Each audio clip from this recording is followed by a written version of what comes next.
한 주 평안하셨습니까? 이제 9월도 셋째 주입니다. 추석이 점점 다가오고 날씨도 가을의 정취를 느낄 수 있을 정도로 매우 쾌적해졌습니다. 이 가을에 세상을 아름답게 창조하신 주님의 섭리를 느낄 수 있다는 것은 매우 값지고 고귀한 일입니다. 그런 은혜에 감사하며 살아갈 줄 아는 성도님들 되시길 바랍니다. 오늘은 감리교에서 지정한 기독교 교육 진흥주일이기도 합니다.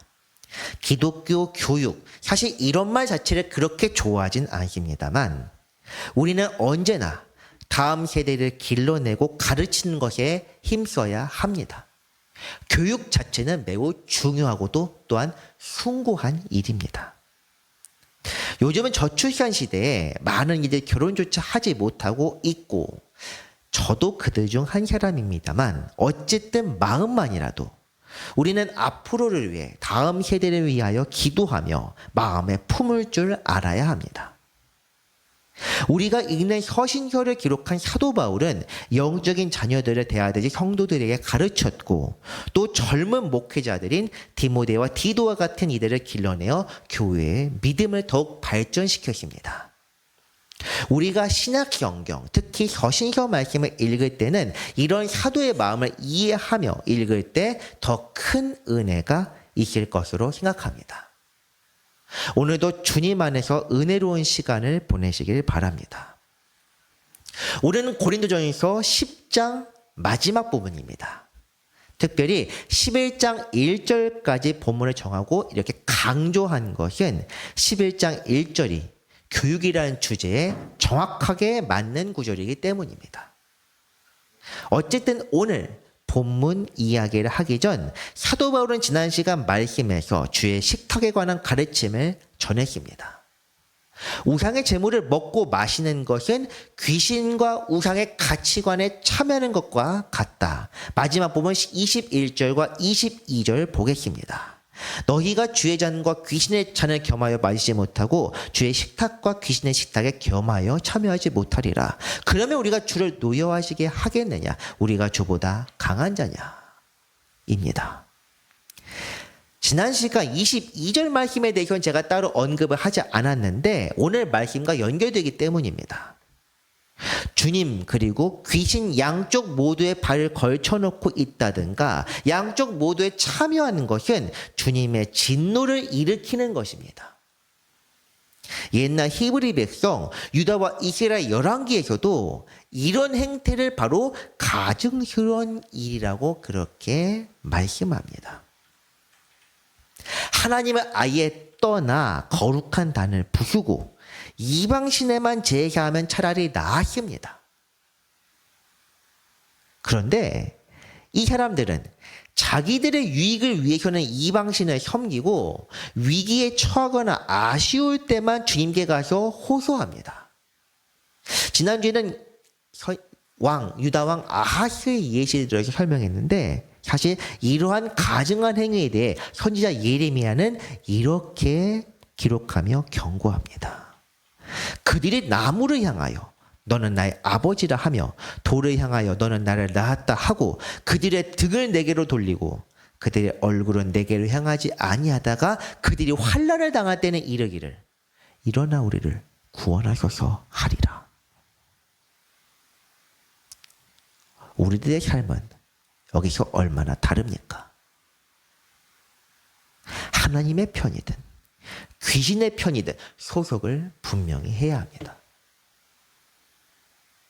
가운데 있으면 귀신 편에 있는 것보다는 그래도 조금 낫지 않을까? 아닙니다. 가장 큰 심판을 받는 사람들이 바로 이 가운데 있는 사람입니다. 왜 그러느냐? 자기들 마음에서 여전히 하나님을 경배한다고 생각하기 때문입니다.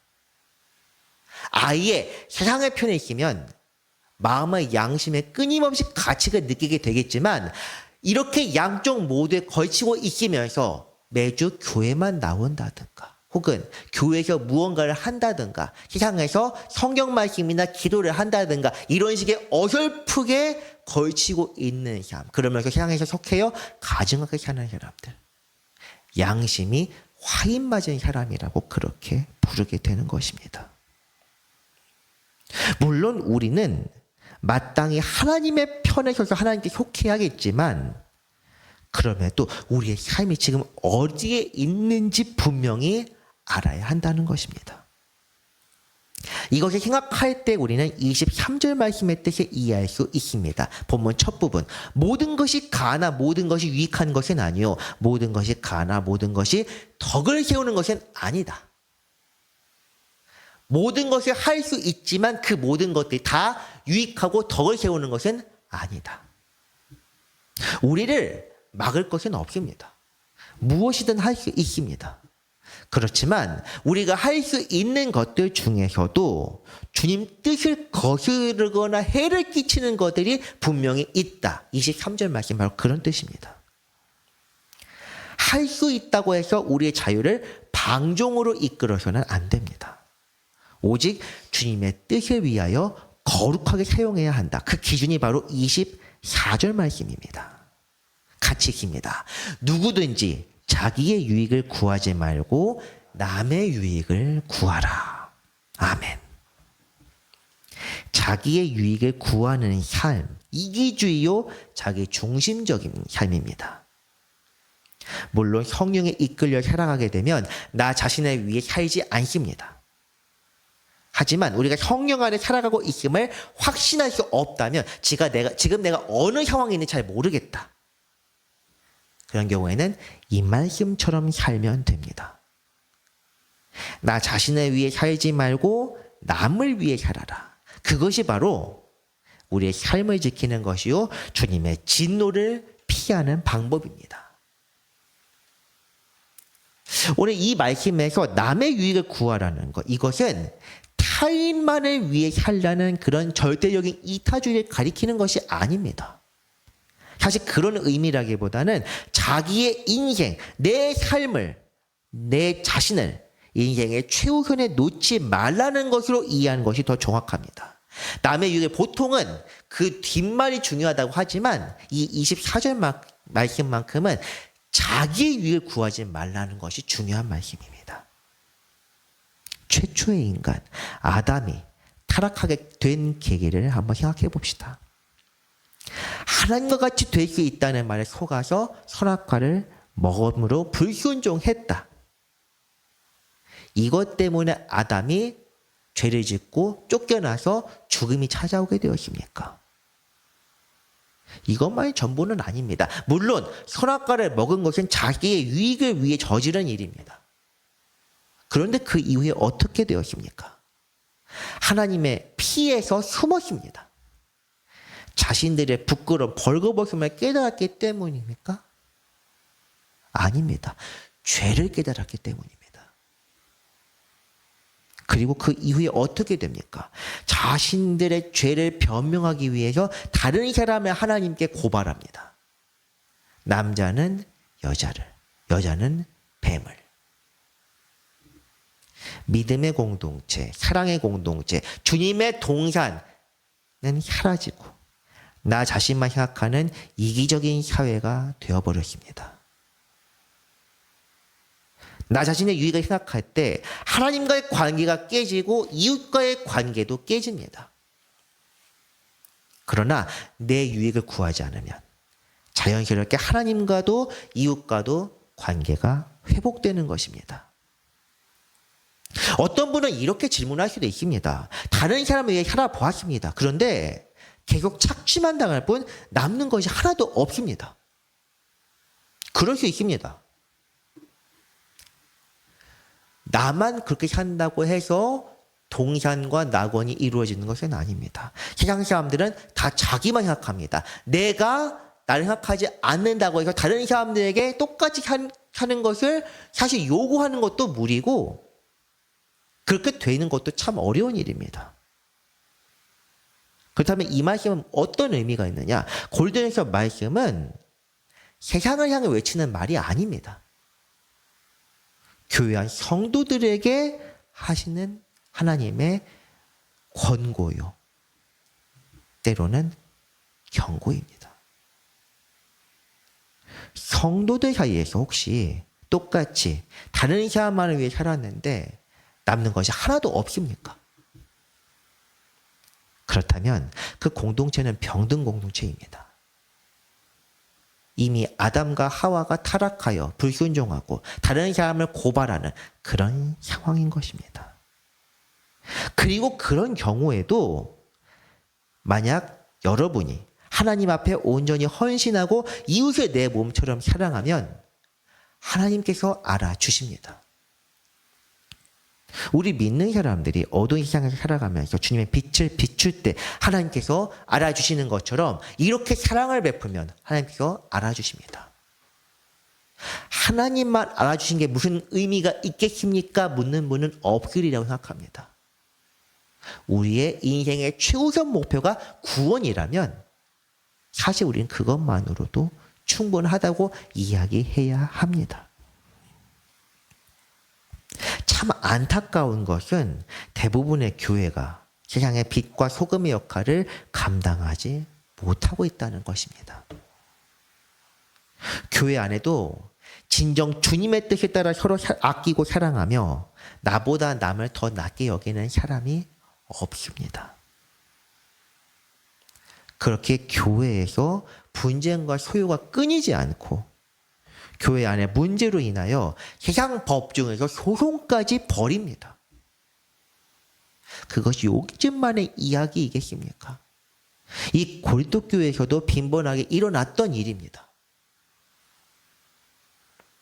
24절까지 이 말씀은 교회를 위해 사도가 권면하는 말씀입니다. 성도 중에 연약한 이를 돌아보고 그 연약한 자의 양심과 믿음을 위해 조심하고 모든 것이 가지만 그것을 다 하지는 마라. 이런 뜻입니다. 그렇다면 성도들이 교회 밖에서 살아갈 때에는 어떻게 해야 합니까? 25절부터 이어지는 말씀은 교회 밖에 있는 사람들과의 삶에 대한 가르침입니다. 25절 보겠습니다. 무릇 시장에서 파는 것은 양심을 위하여 묻지 말고 먹으라. 아멘. 시장에서 파는 것 대부분은 우상의 제물입니다. 그렇지만 제물이 아닌 것들도 있을 수 있고 잘 모르겠는 것들도 많습니다. 이 25절 뜻이 조금 애매한데 두 가지 뜻이 해석될 수 있습니다.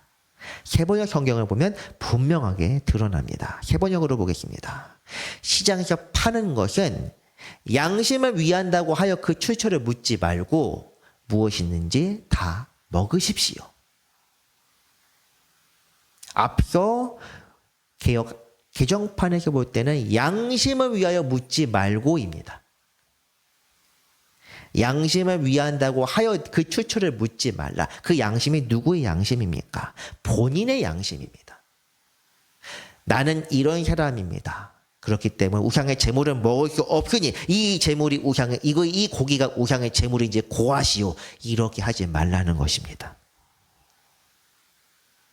거룩한 척, 깨끗한 척하며 위선을 자행하지 말고 어차피 살 것이라면 그냥 사서 먹으라는 겁니다. 그렇게 해야 할 이유가 26절로 이어집니다. 이는 땅과 거기 충만한 것이 주의 것임이라. 앞서 8장에서 말씀했던 것처럼 간단하게 정리하면 우상은 아무것도 아니며 온 세상 만물이 다 주님 것이기 때문에 그렇게 하라는 것입니다. 이것이 우상의 제물이다 명백하게 딱 기록되어 있으면 모르겠는데 그냥 보통은 기록하지 않기 때문에 이것이 그것이든 아니든 상관없다. 나는 하나님의 자녀요. 하나님의 것이며 우상은 아무것도 아니기 때문이다. 내가 이것이 한다고 해서 우상의 제사에 참여하는 것이 아니다. 이것을 분명히 확신하면서 그냥 그렇게 살라는 것입니다. 하나님을 믿는 우리는 세상의 규칙에 얽매일 필요가 없습니다. 이것이 바로 성도들의 자유입니다. 무엇을 먹든 마시든 주체인 우리가 중요하고 우리의 마음이 무슨 목적으로 하는지 그것이 중요합니다. 이제 또 다른 상황에 대한 이야기가 27절로 이어집니다. 파는 물건을 먹을 때가 아니라 다른 사람이 베푼 음식에 관한 문제입니다. 불신자 중 누가 너희를 청할 때 너희가 가고자 하거든 이 상황입니다. 초대를 받아 함께 식사할 때 여기서도 무엇인지 양심을 위하여 묻지 말고 먹으라입니다. 앞서 25절과 마찬가지로 위헌적으로 보이게 행동하지 말라는 것입니다. 이 사람이 우리 초청해서 불신자입니다. 유대인이든 헬라인이든 상관없습니다. 이미 초대교회 사람들은 헬라인, 유대인이 다 섞여 있었습니다. 그래서 그 외의 사람들이 초청하더라도 내가 가야겠다 마음을 먹는 순간 그 사람이 차려놓은 음식은 그냥 먹으라는 것입니다. 나는 신앙입니다. 혹시 우상의 제물 차려놨습니까? 이런 것 하지 말라는 것입니다. 초청한 불신자가 이것에 대해서 어떻게 판단할지는 그 사람 문제입니다. 사실 불신자의 경우에서는 저 사람들이 어떻게 생각하든 별로 중요하지 않습니다. 고린도 교회, 초대교회 때만 필요한 교훈이 아닙니다.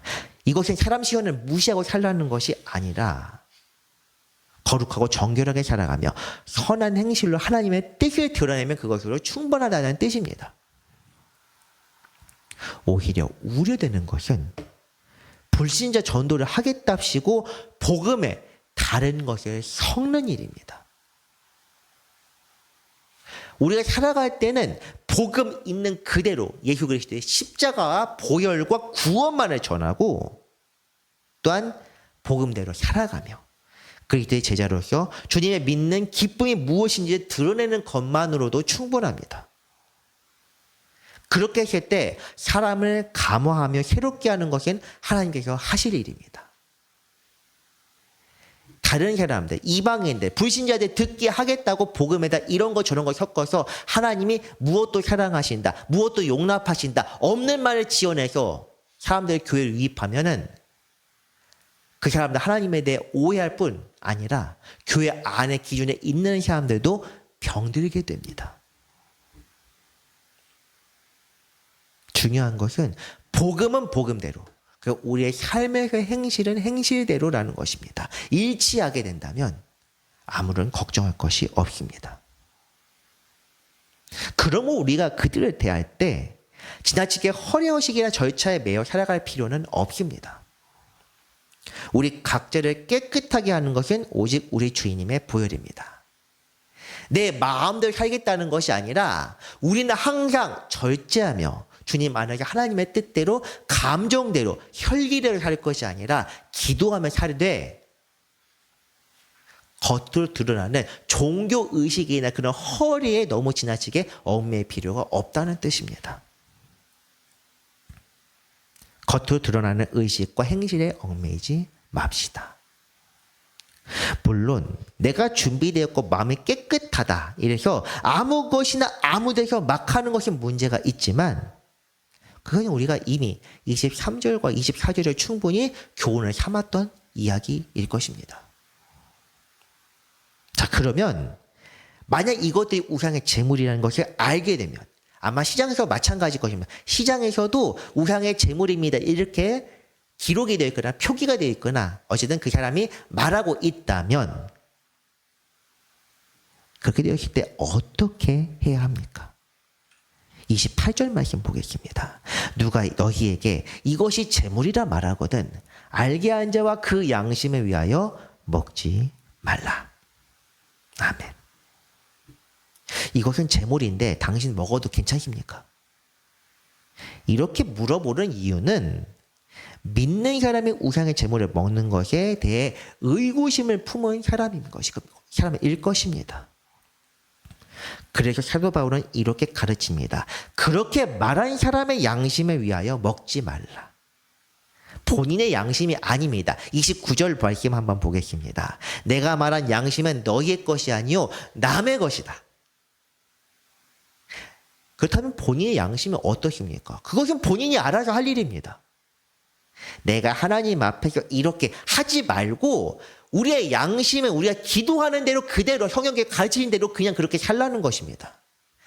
우리가 신경 써야 할 양심은 우리 자신의 것이 아니라 우리 자신이 이미 양심이 무뎌졌으면 그건 할 말이 없는 것이고 우리의 양심이 그래도 살아있다는 걸 전제하에서 다른 사람의 양심도 신경 쓰라 지금 그렇게 말씀하는 것입니다. 어째 내 자유가 남의 양심으로 말미암아 판단을 받으리요. 우리는 무엇을 하든지 양심에 거리낄 것이 없습니다. 만약 우리가 성령에 충만하다면 그렇습니다. 진정한 자유인입니다.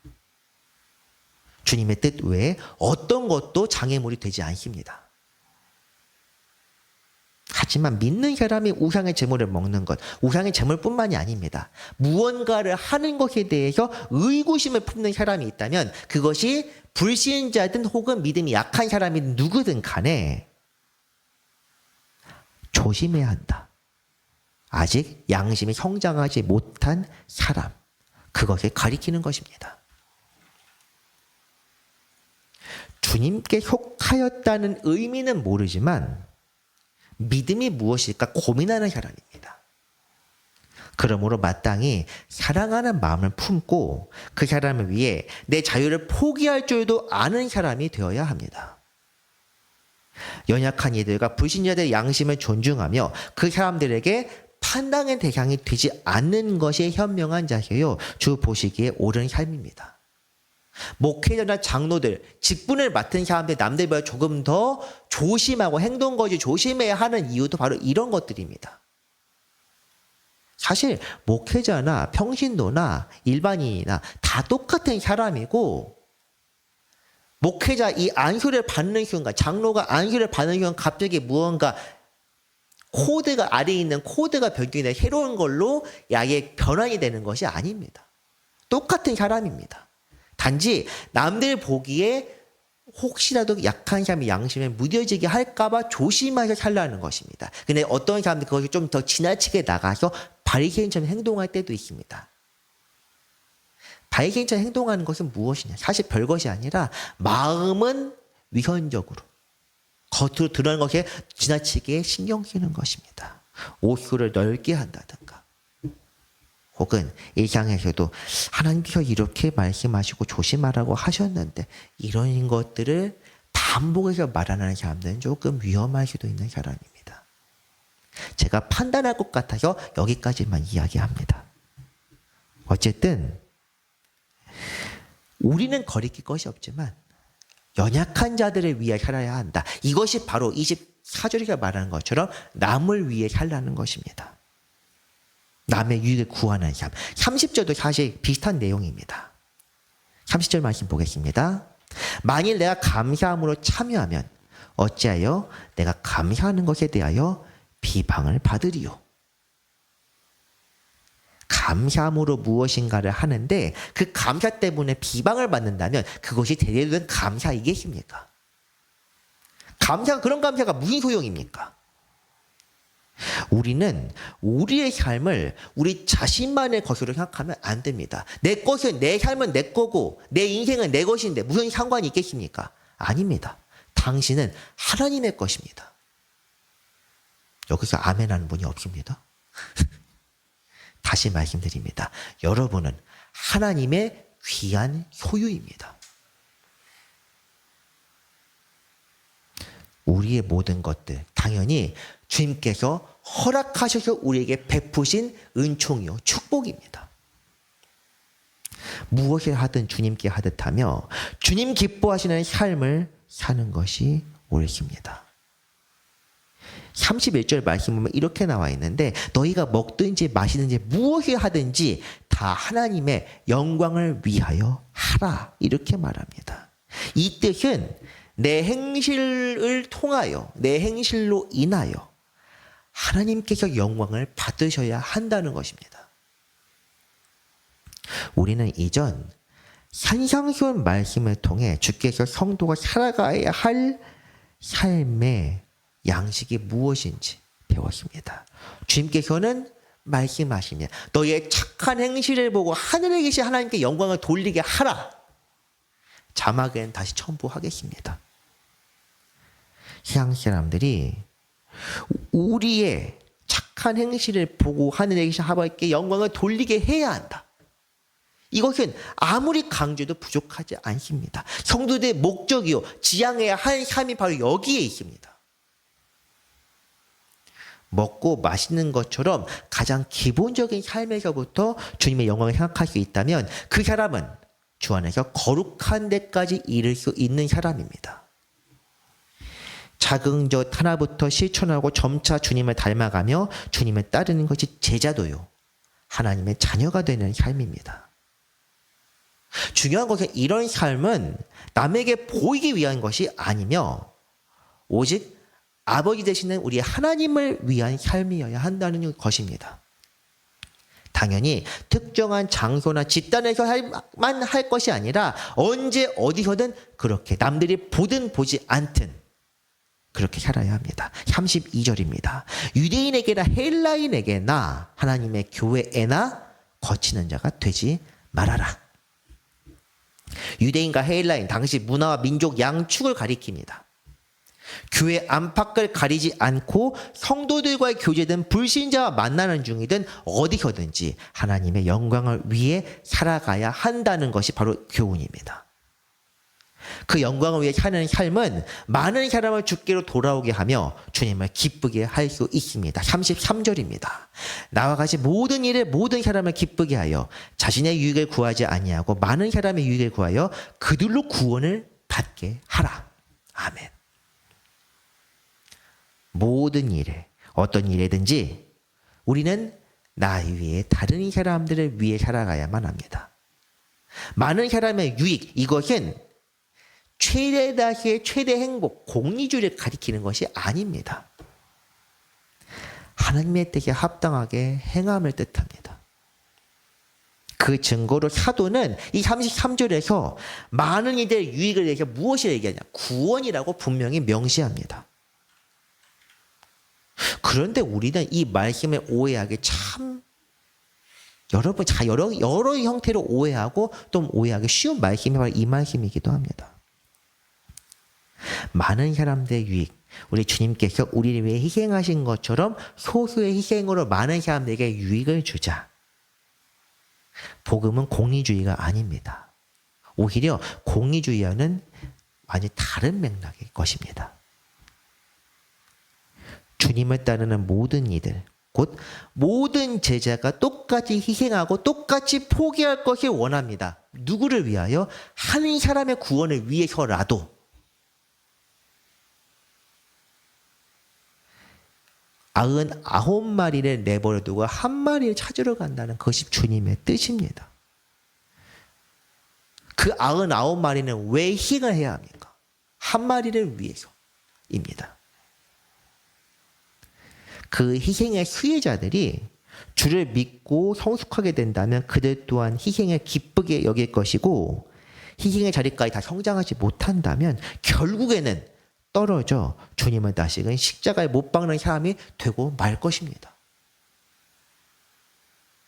복음대로 사는 신앙생활은 날마다 성장과 진보를 거듭해야만 합니다. 멈춰 있으면 그 순간부터 서서히 죽어갑니다. 날마다 주님께 한 걸음이라도 더 가까이 나아가지 못한다면 머물러 있는 순간 우리의 본성은 우리를 세상, 곧 마귀에게로 이끕니다. 어찌보면 우리의 삶은 컨베이어 벨트나 에스컬레이터와 같은 삶입니다. 가만히 있으면 세상과 주님 양쪽 중에 세상 안에 조금씩 나아가게 됩니다. 조금씩인지도 모르겠습니다. 어떤 의미에서는 확 나아갈 수도 있습니다. 그래서 어떻게 해요? 계속 걸어가야 합니다. 어느 것보다 컨베이어 벨트가 가는 것보다 더 빠르게. 이것은 어찌할 수 없는 현실입니다. 그래서 우리는 우리 자신의 유익을 생각하지 않고 주님의 뜻을 구하며 주 뜻대로 살아가야 합니다. 33절에서 제가 일부러 읽지 않은 부분이 있습니다. 강조하진 않았습니다. 다시 한번 보면서 그 부분을 함께 읽겠습니다. 처음 두 단어만 읽습니다. 나와 같이. 아멘. 사도 자신이 확신과 자신을 넘쳐서 이렇게 말하는 것이 아닙니다. 나 정도 되면 괜찮다, 이런 뜻이 아닙니다. 이런 말이 바로 가르치는 사람의 올바른 자세입니다. 우리 각자는 거룩하신 하나님의 자녀요, 성령을 통해 배우는 제자입니다. 그러나 우리가 주님의 뜻대로 살아가며 거룩한 삶을 배우게 되면 우리 또한 다른 사람들에게 모범이 될 수도 있습니다. 11장 1절 첫 부분으로 이어지는 말씀입니다. 내가 그리스도를 본받는 자가 된 것 같이 가르치십니다. 너희는 나를 본받는 자가 되라. 아멘. 내가 그리스도를 본받는 자 된 것처럼 이렇게 살 수 있다면 말하시면 참 좋을 것 같습니다. 우리는 부족합니다. 하지만 그렇게 살아야 합니다. 그리스도를 본받아야 하며 다른 사람들의 본이 되어야 합니다. 우리가 그렇게 살 때 세상이 우리를 통하여 예수 그리스도를 알게 됩니다. 하나님께 영광을 돌리게 됩니다. 그런 삶이 바로 복음 전도자 성도의 삶입니다. 우리가 광장에 나가 주님을 전하고 예수의 이름을 부르지 않아도 우리의 삶이 진정 하나님 앞과 사람 앞에서 부끄러움 없이 살아가게 되면 세상은 우리를 통해 주님을 보게 됩니다. 그런데 교회가 성도라고 불리는 사람들이 겉으로는 깨끗한 척하며 살면서 뒤로는 서로 반목하고 싸우며 시기 질투한다면 우리를 통해 주님께서 욕을 당하고 멸시를 받으십니다. 이런 삶은 정말 그릇된 삶입니다. 그런데 교회가 그렇게 해서 지금 주님의 이름이 땅바닥에 떨어져 있습니다. 우리부터라도 먼저 회개해야 합니다. 주님께 용서를 구하고 나 자신을 위해 살았던 지난날을 회개해야 합니다. 주님의 뜻을 구하고 주님의 마음이 있는 곳에 향하여 손 내밀어 기도해야 합니다. 지금부터 시작해야 늦지 않습니다. 늦지 않아야 장차 임박한 심판을 피할 수 있습니다. 지난 금요일 구국기도의 주제는 북한 지하교회를 위한 기도였습니다. 그때 제가 기도 시작하기 전 이런 말씀을 드렸습니다. 우리 자신을 위해 기도하는 것은 주님 뜻이 맞을 수도 있고 아닐 수도 있지만 목숨을 걸고 주님의 때를 구하며 기도하는 것은 분명한 주님의 뜻입니다. 우리 영혼을 보다 정결하게 보다 깨끗하고 거룩하게 할 수 있는 길은 주님의 뜻이 있는 곳에 향하여 기도하는 것입니다. 그렇기 때문에 우리는 저들을 향하여 기도해야 합니다. 어찌 보면 그런 환난받는 교회를 위해 기도하는 것이 어찌 보면 보험과 안정장치 같은 것입니다.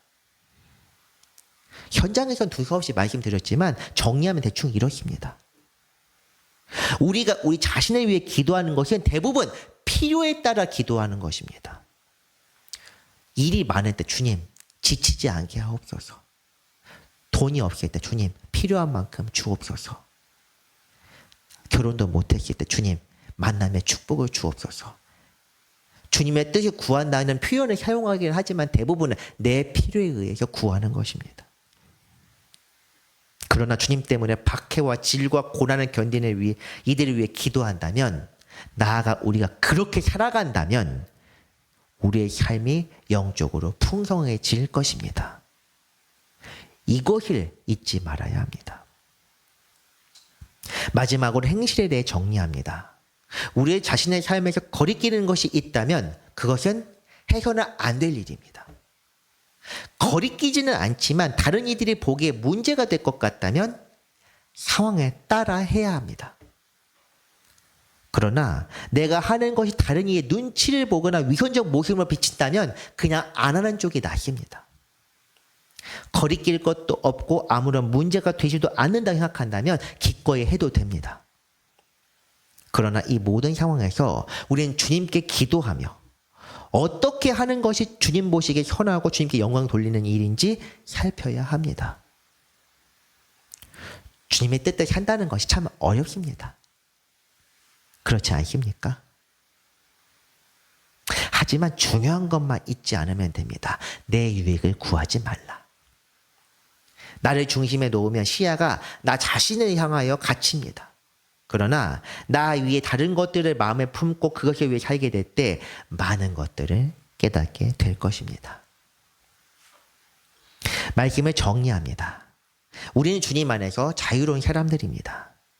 그러나 그 자유는 나 자신의 유익을 위해 사용될 것이 아니라 주님의 영광을 위해 사용되어야 합니다.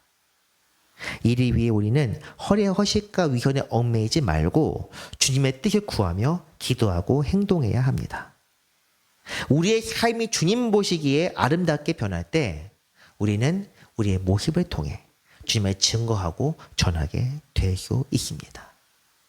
오늘도 주님의 증인으로 다른 이들의 모범이 되어 살아가는 성도 되시길 주님의 이름으로 간절히 권합니다. 기도하겠습니다. 거룩하신 주 하나님 아버지 감사드립니다. 죄중에 빠져 살던 우리를 구원하시고 주님의 이름을 부르게 하시니 감사합니다. 그 은혜를 받은 우리가 이제 주님의 영광을 위해 살게 하여 주옵소서. 자신의 유익을 구하지 않고 주님의 뜻을 구하며 우리 자신과 다른 이들의 구원을 위하여 거룩하게 살게 하여 주옵소서. 우리를 끝까지 지키시는 우리 구주 예수 그리스도의 이름으로 기도합니다. 아멘.